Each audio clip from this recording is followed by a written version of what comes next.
നെൽപ്പാടങ്ങളെ കതിരണിയിച്ചും ഇതര കാർഷിക ഉൽപ്പന്നങ്ങൾ വിളയിച്ചും കാർഷിക കേരളത്തെ സമൃദ്ധിയുടെ നെറുകയിലെത്തിക്കുവാൻ ഒരു ചിങ്ങമാസം കൂടി വരവായി. പുത്തൻ കാർഷിക സംസ്കാരത്തിന്റെ വരവറിയിച്ച് കാർഷിക മേഖലയുടെ സമഗ്ര പുരോഗതി ലക്ഷ്യമാക്കി കൃഷി ജീവവായുവായി തപം ചെയ്യുന്ന കർഷകരുടെ കൂട്ടായ്മയ്ക്കും ആവണി പൊൻപുലരി സാക്ഷിയാകുന്നു.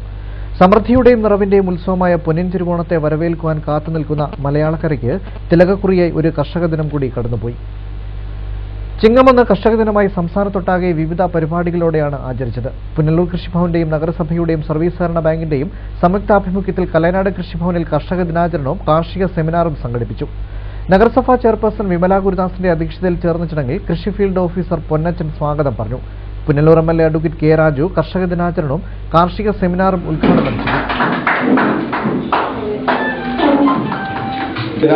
ചെയ്തു.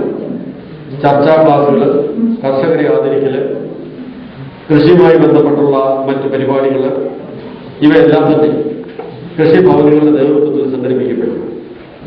അതിലെ ഇന്നത്തെ എൻ്റെ ആദ്യത്തെ പ്രോഗ്രാമാണിത്. ഇത് കഴിഞ്ഞാൽ തുടർന്ന് നമ്മുടെ മണ്ഡലത്തിലെ മിക്കവാറും എല്ലാ കൃഷി ഭവനിലും പോകുന്നതിനനുസരിച്ചുള്ള ഒരു ഷെഡ്യൂളാണ് നിശ്ചയിക്കുന്നത്. അതുകൊണ്ട് ഈ സെമിനാറിൽ ഇവിടെ കൂടുതൽ നേരം ഞാൻ പങ്കെടുക്കുന്നില്ല. എൻ്റെ ഉദ്ഘാടനം കഴിഞ്ഞതിന് ശേഷം ഞാൻ മറ്റ് കൃഷിഭവനിലേക്ക് പോകുന്നത്.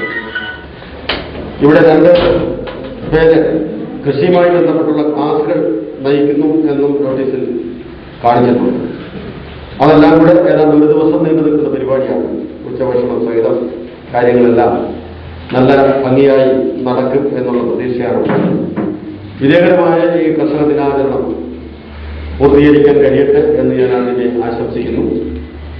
ഈ കർഷക ദിനാചരണത്തിൽ നമ്മൾ ആദരിച്ച കർഷകർ ശ്രീവാസമുള്ള ചേട്ടനെ തുടർച്ചയായി നമ്മളിതിനെ ആദരിച്ചു വരികയാണ്.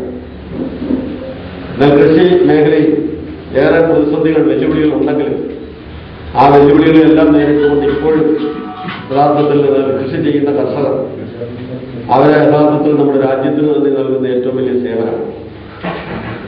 നെൽകൃഷി നമുക്കറിയാൻ ലാഭകരമല്ല എങ്കിലും ആ നെൽകൃഷി തുടർന്നു കൊണ്ടുപോകുന്നത് നമ്മുടെ നാടിന്റെ ഒരു പാരമ്പര്യവും സംസ്കാരവും അതെല്ലാം നിലനിർത്താനും അതോടൊപ്പം പണ്ട് മുതലേ ഈ കുത്തരി അല്ലെങ്കിൽ നല്ലരി ഭക്ഷണം കഴിച്ച് ശീലിച്ച ആളുകൾക്ക് അത് നിലനിർത്തിക്കൊണ്ടു പോകാനും ഒക്കെയുള്ള ഒരു ആഗ്രഹവും ഉണ്ട്.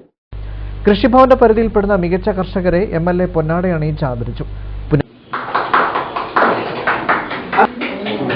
വനിതാ കർഷക വിഭാഗത്തിൽപ്പെടുന്ന സാധാരണ കൃഷിയിൽ നിന്ന് വ്യത്യസ്തമായി പശു വളർത്തൽ. പുനലൂർ സർവീസ് സഹകരണ ബാങ്ക് പ്രസിഡന്റ് ടൈറ്റസ് സെബാസ്റ്റ്യൻ പാരിതോഷിക വിതരണം നിർവഹിച്ചു. നഗരസഭാ vice chairman V P Unnikrishnan, Vasantharanjan, N P John, E K Roschandran, M A Venu, V A Isahak എന്നിവർ പ്രസംഗിച്ചു. തുടർന്ന് കാർഷിക സെമിനാർ നടന്നു. Fox T V news bureau, Punalur.